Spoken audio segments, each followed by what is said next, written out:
This is Euronews Now. I'm Helena Humphrey. Here are your headlines. A ship carrying grain leaves the Ukrainian port of Odessa for the first time since the start of the Russian invasion.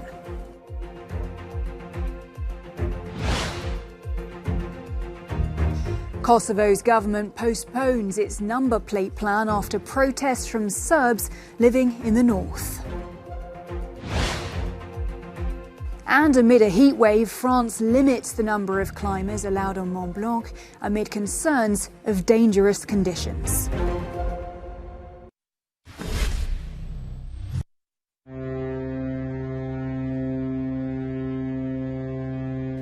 The first ship carrying Ukrainian grain has set off from the port of Odessa, according to Turkey's defence ministry.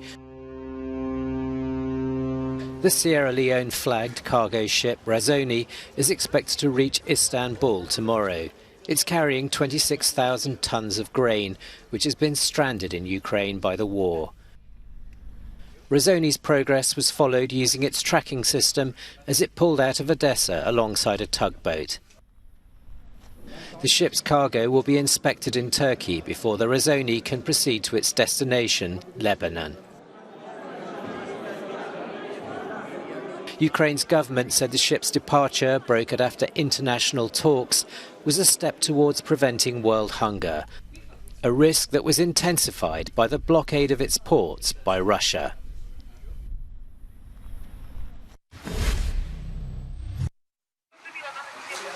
Ukrainian emergency services battle fires following sustained Russian rocket strikes in the Black Sea port city of Mykolaiv. Footage released by the Ukrainian authorities is said to show one of the several buildings destroyed in the attack. A leading Ukrainian agricultural magnate and his wife died when their house was hit. The Russian strike took the lives of Alexei Vadatursky and his wife Raisa, the founder of one of the largest Ukrainian agricultural companies, Nibelon, and a hero of Ukraine. My sincere condolences to their relatives and friends. People like them, companies, and our Ukrainian South guaranteed the world's food security.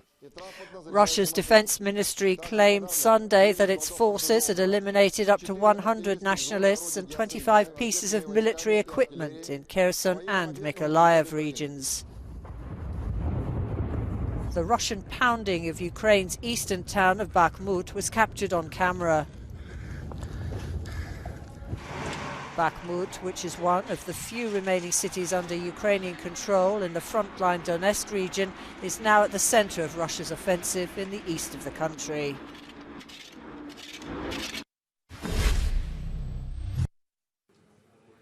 Well, for more on this, we can bring in Fabrice Poitier. He is a Senior Defence Fellow at the International Institute of Strategic Studies. Good to have you with us once again, Fabrice. We've been hearing hello from the Ukrainian President Volodymyr Zelensky speaking directly to the people there in Donetsk, urging them to evacuate if they can. Why do you think he's doing that now? Around 60% of Donetsk is controlled, is in Russian hands. Do you think he's bracing for ramped up attacks in the region? Probably, and he's also maybe bracing for the fact that the Russians are slowly taking over the Donetsk territory. However, it's also a way for him to reduce the civilian casualties, which clearly the Russians have no problem in causing. So he's trying to protect whatever he can of the civilian population that is left in that region. But however, there is also an important front line that the Ukrainians have opened in the south in trying to regain control of Kherson. And I think this is where the real game is right now. So that perhaps is a reaction to the situation there on the ground in the south. And with all of this, we've also had that announcement from Russia that it plans to deploy more hypersonic missiles to its war game in the coming months. How do you think that will change the equation, or will it, in terms of fighting? Frankly, I'm not sure it can fundamentally change the equation in the battlefield, even though it can obviously cause great harm to the population and to infrastructure. But I would be surprised if Russia can have the sufficient number of hypersonic missiles to cause sufficient pain. So I think this is more a show of muscles and a signaling from Vladimir Putin.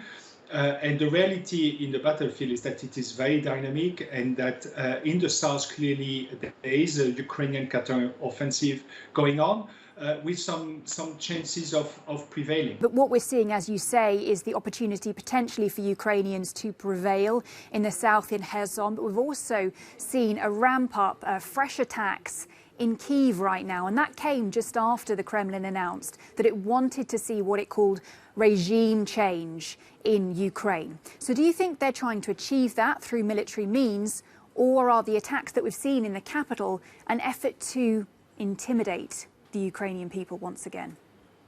Well, clearly the Russians have failed in their objective of regime change and of taking over the whole of the Ukrainian territory. However, you're right that I think this tactic is very much about spreading terror across the Ukrainian population, both in Kiev, but also you see in the south, when the Ukrainians have launched a counter-offensive, the Russians have launched one of the largest bombing campaign on Mykolaiv, which is one of the cities close to Kherson and under Ukrainian control. So clearly there is a Russian attempt to put pressure on the civilian population in order to subjugate basically the Ukrainian leadership. But clearly when you know how Ukrainian people feel and how the Ukrainian leadership feels, it's unlikely to work.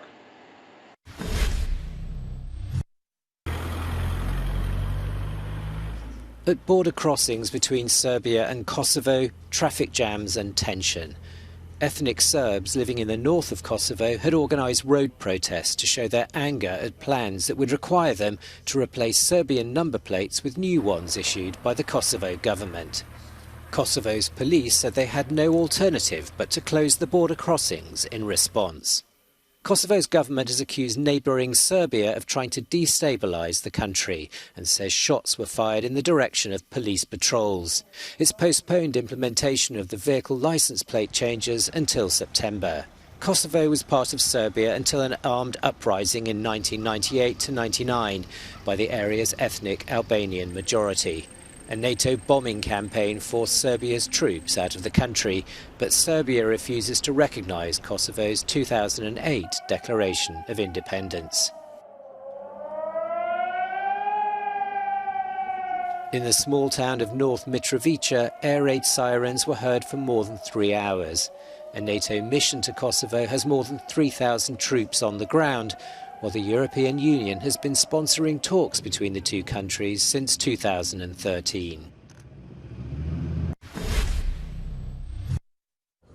As France enters its third heatwave of the summer, mountain guides in the alpine region of Chamonix are limiting scheduled climbs of Mont Blanc, the highest point in the Alps. They feel access to the 4,800-metre summit is becoming too dangerous because of repeated rockfalls linked to a drought caused by extreme climate conditions. A lack of snow during the winter has also left vast stretches of bare grey glaciers crisscrossed with crevices, making already dangerous routes up the mountainside even narrower and more treacherous. It's no more than sort of 10, 12 inches wide, which is really crazy. So yeah, big change. Yeah, big change. It's quite frightening to see how it's disappearing. They cancelled the trip to Mont Blanc because of the weather, and I think the guides know the area and they know the conditions, so that's fine for us. We can do it somewhere else of the year. It's not just the Alps that are warming up. Last month, a 200-metre-long crack appeared on the Marmolada Glacier in Italy's Dolomites. 2 weeks earlier, a deadly avalanche of ice and debris there killed at least 11 people when a huge chunk of the glacier broke loose. Experts say warming temperatures are to blame.